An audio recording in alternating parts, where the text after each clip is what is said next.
la República. Hoy estamos con la abogada constitucionalista Beatriz Ramírez, con quien vamos a hablar un poco sobre lo que está ocurriendo en esta, iba a decir un enfrentamiento, pero en realidad es intento de captura del Congreso hacia la Junta Nacional de Justicia. Beatriz, bienvenida, muchas gracias por aceptar la entrevista. Mucho gusto, Enrique.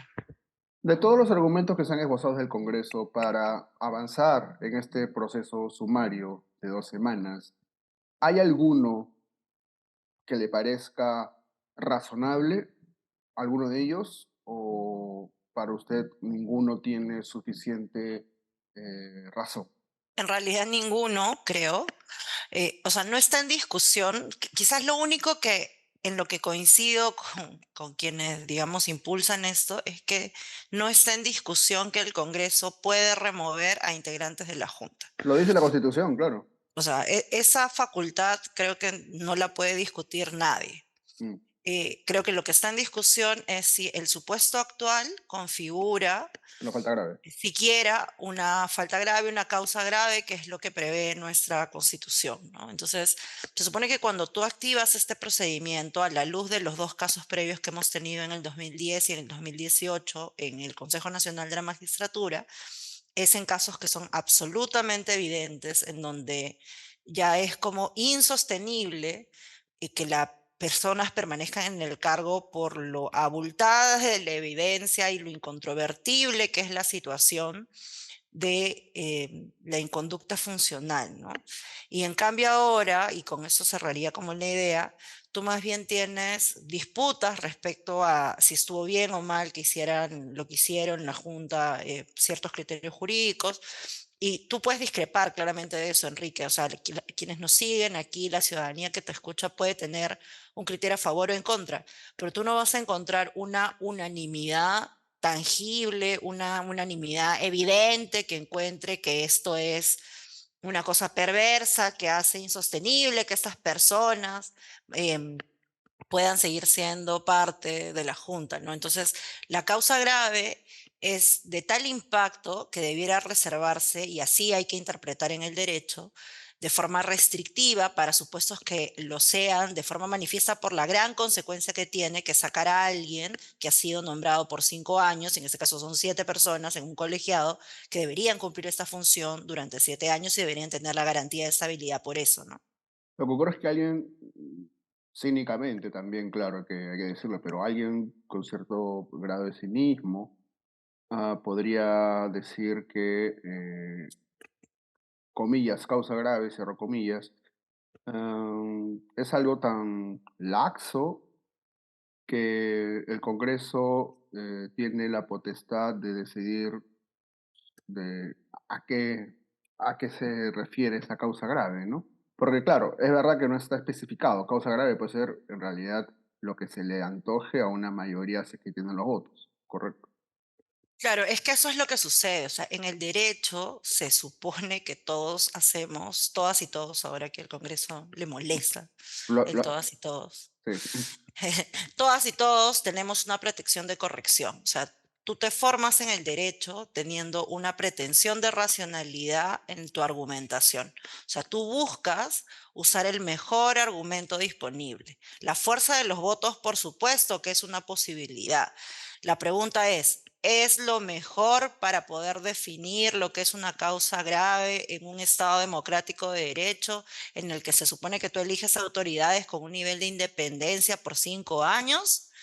Yo creo que cualquiera podría sospechar en todo caso de que no. Ujú. Seguramente hay personas que les parece que sí, pero un grupo podría sospechar de que no. Podría haber una mejor interpretación de eso. Entonces, si existe una mejor interpretación que no sea causa grave es lo que los votos, 87 o más votos digan, entonces tendríamos que aspirar a alcanzar ese nivel de fundamentación sobre causa grave.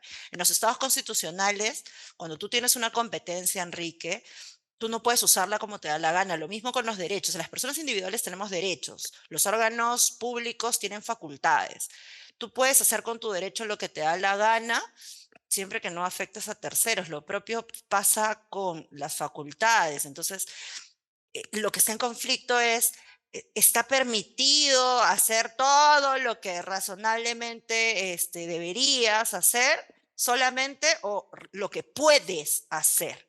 En el derecho, en teoría, solo lo que es razonable y proporcional a la luz de todo el sistema jurídico. Si se supone que hay un proceso para seleccionar esas personas, porque tú entiendes que si van a estar ahí 5 años, es que tienes que escoger medianamente a 5 o 7 o 10 personas, en este caso son 7 personas más o menos equilibradas y diversas, entonces, ¿cómo va a ser que interpretes tan fácil su salida? Eso es completamente asistemático, eso rompe un principio de interpretación sistemático. Por supuesto, en la realidad, la fuerza de los votos ha ganado y por eso es que yo he comentado los días previos que en este Congreso, con tan poca aprobación, en donde la fuerza de los votos aprueba cualquier cosa, eh, tenemos poca garantía de que el órgano va a De que la tener debido decisión sea procedimiento. justa, no, y de que la decisión sea justa O y sea, ecuánime claramente, ¿qué procedimiento vamos a tener? O sea, debido procedimiento supone que tú no tienes un resultado asegurado. A eso me refiero con que aquí casi tenemos un resultado cantado. Es decir, casi podemos decir que sabemos en qué va a terminar esto porque los 87 votos ya se han dado para elegir defensor del pueblo, ya ha habido para elegir magistrados del Tribunal Constitucional, para no, sacar ciertas normas. Entonces, además no que le es ade difícil además que obtener adelantan op 87. además que adelantan opinión, eh, Queda ah, miedo. exacto. Vayamos a profundidad, por lo menos con un par de argumentos que me parecen que en todo caso podrían ser los más, o por lo menos son los que más se repiten. El primero tiene que ver con la edad de la doctora Tello, ah, lo de los 75 años. ¿Usted cómo interpreta la norma, Beatriz? Yo creo que, Enrique, habría que remontarnos al proceso de su nombramiento. Yo, no sola, sino con un conjunto de colegas, hicimos un seguimiento al proceso de selección de la Junta. Es decir, que vimos todas las entrevistas, Mm, todititas las entrevistas, incluyendo la que le hicieron a la, en ese momento, postulante Inés Tello, a la que literalmente le preguntaron por su edad, de una forma, hay que decir, bien poco empática, poco más que faltó que le dijeran por qué no se iba a cuidar a sus nietecitos. En la entrevista. O sea, fue la verdad bastante para mí desagradable porque me sonó discriminatorio por edad a mujeres que han hecho una carrera profesional en un país en el que muchas mujeres de su edad no han logrado estudios profesionales. comprendo. No sé, pienso en las mujeres de mi propia familia. Entonces, sabía todo el mundo sabía qué edad tenía, o sea, no es que ella se presentó chibolita, Claro, escondió su edad, no es que alteró el todo el DNI, mundo, ¿no? exactamente, todo el mundo sabía su edad, es más, se analizó su edad al momento de nombrarla por el cargo de 5 años. O sea, estaba claro que el cargo duraba 5 años. Claro, no Y postuló por 2 meses, no postuló por 3 meses. exactamente, Mm, exactamente. Y ella señaló que ella interpretaba, además lo dijo en su entrevista, ¿no? Que ella entendía que la edad era para postular, ella tenía en ese momento menos de 75 años y que por eso ella se presentaba, que ella era una magistrada de carrera, que ya se había retirado de la carrera judicial, pero que consideraba que desde su experiencia judicial podía aportar. Y así le eligieron. Y no le eligió solamente una persona, sino le eligió un colegiado, que era la comisión especial, que votó por ella porque sacó uno de los puntajes más altos. Entonces, todo el mundo sabía que la magistrada iba a cumplir 75 años cuando fue elegida y que esos 75 años los iba a cumplir dentro del periodo de los 5 años de su función. Eso sería un primer argumento. Lo segundo, la jubilación obligatoria a los 75 años, Enrique, tiene sentido cuando tú haces una línea de carrera. Es decir, por ejemplo, si ella hubiera seguido siendo jueza, tú eres jueza o juez durante muchos años, o fiscal durante muchos años, o profesora, profesor universitario, a lo que quiero decir que les han perdonado la vida. Este Congreso, que ahora se raja las vestiduras con los 75 años, ha permitido que profesoras y profesores universitarios vuelvan a dictar luego de la edad previamente establecida de jubilación y no pasa nada. Entonces, ahí podría tener sentido que tú digas, llega una edad y hay pase obligatorio a la jubilación. Pero acá más bien es un encargo por designación por un periodo muy corto. Acá nada de que se van a reelegir, ¿no? O sea, son 5 años y chao, ¿no? 5 años y chao. Y claramente si la señora se quisiera reelegir, no se podría reelegir porque ya no cumple el requisito, ¿no? O sea, nunca más podría integrar la Junta Nacional de Justicia porque no cumple el requisito de elección. Entonces, la gran pregunta es, dentro de la interpretación jurídica, ¿cuál es la más plausible? Hay quienes creen que deberían aplicarse la jubilación automática como se hace con otras líneas de carrera, diplomáticas, diplomáticos, profesoras y profesores universitarios, aunque esto último quiero notar que este Congreso lo ha revertido, o juezas, jueces, fiscales. Este caso no es línea de carrera, este caso es designación por un periodo concreto, no es la misma situación. Entonces, me parece que la interpretación más plausible es la que ha hecho la Junta. Y aún así, Enrique, podríamos no estar de acuerdo, ya. Tú me dices, no, igual se tienen que ir porque yo creo que las personas de 75 años ya se tienen que ir a cuidar literalmente a sus nietas y nietos, como le dijeron a ella en la entrevista. Ya. Eso es falta grave, o sea, eso es causa grave, o sea, que tengamos una discrepancia de criterio. Tú creyendo en la jubilación obligatoria y yo creyendo que no, que existe una mejor argumentación al respecto. Podemos no ponernos de acuerdo al respecto. Esa diferencia de criterio jurídico, en donde tú tienes razones y yo creo que las mías son mejores, eso es causa grave. O sea, eso lo vamos a asimilar a recibir coimas para nombrar juezas y fiscales, como se hizo en el 2010 con el consejero Efraín Anaya. Eso lo vamos a asimilar a los audios de los hermanitos y a las votaciones amañadas para ratificaciones automáticas y nombramientos de fiscales y jueces a nivel Clarísimo, nacional. O clarísimo. sea, yo creo que ahí está el problema, ¿no? El segundo argumento tiene que ver, y en todo caso es el más importante, no necesariamente por las pruebas que hay detrás, porque en realidad no pasan de ser trascendidos, pero importante, digamos, por el peso que se le está dando, que tiene que ver con la presunta injerencia o interferencia que habrían tenido algunos miembros de la Junta Nacional de Justicia sobre el Poder Judicial para que se emitiera un comunicado a favor de la ex fiscal de la Nación, Zoraida Ábalos. ¿Usted qué piensa de este argumento, Beatriz? O sea, creo que por el pronunciamiento solo, o sea, por el solo pronunciamiento del colegiado, nuevamente, un pronunciamiento institucional, te puede parecer bien o mal, ¿ya? Yo probablemente no hubiera sacado el pronunciamiento, pero ese es mi criterio, ¿ya? Mi criterio. Ese pronunciamiento es causa grave, o sea, un pronunciamiento en donde le dicen, hola Congreso, me parece que deberías recordar que está en juego la suerte de una fiscal suprema y además nosotros, la Junta, tenemos esa competencia para revisar los procesos disciplinarios contra estas personas. Tómalo en cuenta.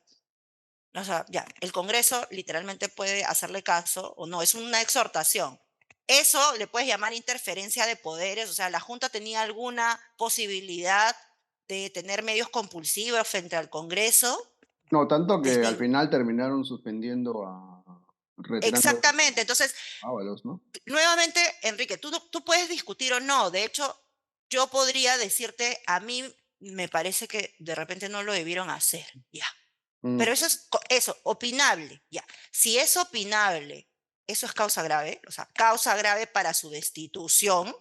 O sea, eso era de una tal entidad que el Congreso se vio así compelido, aterrorizado porque le iban a hacer algo para poder no ejercer sus facultades de control político. De ninguna manera. Entonces, eso llena la causa. Eso es una situación análoga a transar puestos de fiscales, jueces y demás. Entonces, tiene que ser una cosa realmente, o sea, de esa entidad, ¿no? O sea, si hoy día tuviéramos una persona que le escuchamos con un reportaje periodístico, porque es la prensa la que saca estas evidencias, ¿no? Que está transando en la Junta los nombramientos de juezas, jueces y fiscales a cambio de favores políticos, No habría económicos o lo que sea, ninguna, que la saquen por supuesto, con este procedimiento sumario nadie y podría que sacarlo, califique como claro. causa grave. O sea, yo creo que un argumento importante, Enrique, es lo que nosotros llamamos como un cierto nivel de universalidad del argumento. O sea, lo mismo que aplicamos en el 2010, el mismo argumento que aplicamos en el 2018, Tendría que ser tendríamos que aplicado ahora. aplicarlo hoy. Es decir, yo no te podría decir hoy día, sería mejor que hubiera una ley de desarrollo, sí, pero ya para Inostroza, sus amigos y el señor Anaya no hubo, y todos dijimos que estaba bien, todas y todos dijimos que estaba bien. No había una ley de desarrollo de la causa grave, debería haber, yo coincido con mis colegas en que debería haber, pero en ese momento no había y todas y todos respaldamos esa decisión porque era evidente que se exigía el control político del Congreso. Ya, esta es una situación análoga. Si hubiera una situación análoga, por supuesto que se vaya, pero esta es una situación análoga Yo creo que no. Entonces, Hay que más bien otro, queda en evidencia que no, ¿no? hay otro asunto que está dando vueltas, que no es necesariamente expuesto como un argumento, pero que sí ayuda a entender la motivación política o una de las motivaciones políticas del Congreso, ¿no? Que tiene que ver con el hecho de que interpreta este sector del Congreso que la Junta Nacional de Justicia finalmente termina siendo una especie de institución inventada por el presidente de ese entonces, Martín Vizcarra, que fue quien termina colocando a estas personas en la Junta Nacional de Justicia. Eh, lo cual es absurdo, porque quien destituye al CNM fue el Congreso. Y Y si uno... quien regula la ley orgánica de la Junta Nacional de Justicia es el Congreso. eh, Sendas discusiones se hicieron para aprobar esa ley orgánica de la Junta ah, en el el Congreso Congreso y la participó en reforma absolutamente constitucional. todo el proceso, por supuesto. La reforma constitucional en primera votación la sacó el Congreso, en segunda votación la ciudadanía en referendo, pero la ley orgánica, que es lo más importante, cómo se rige la comisión especial y cómo se rige ese colegiado llamado Junta Nacional de Justicia, la aprobó el Congreso disuelto. Entonces, Aparte que la comisión que evaluó a los miembros de la Junta Nacional de Justicia, cuando uno ve su composición, pues uno no ve ahí, pues hay personas de izquierdas, o como quieren decirles, caviares, ¿no? O sea, en realidad era un grupo de personas, diría en su buena parte, bastante alejados de esas posiciones, ¿no? Por lo menos en era lo que yo bastante recuerdo. diverso, ¿no? A diferencia de lo que tenemos ahora en los poderes del Estado. Que digamos ya es lo que te toca pues en los poderes de turno. Cuando te tocan representantes de colegiados, Mm. te puede tocar pues de todo. En ese momento era una cuestión bastante diversa, felizmente. Ahora, Beatriz, detrás de este intento de capturar a la Junta Nacional de Justicia está el deseo de controlar jueces, el nombramiento de ratificación de jueces y fiscales y nombramiento de ratificación de entes electorales. ¿Usted suscribe esta hipótesis?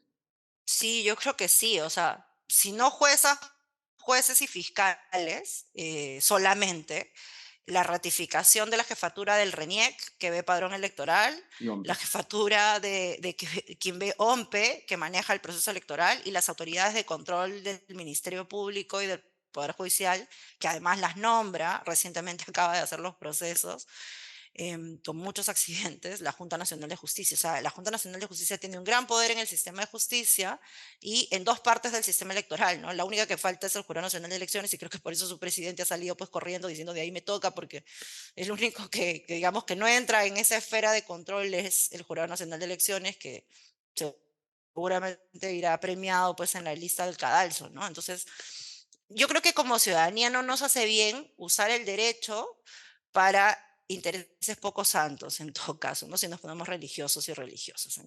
Aquí, si tú tienes una junta que va a durar hasta el 2025, ¿por qué no lo dejas terminar? ¿Cuál es el apuro? O sea, ¿cuál es el apuro? Porque no terminen su periodo para el que los elegimos.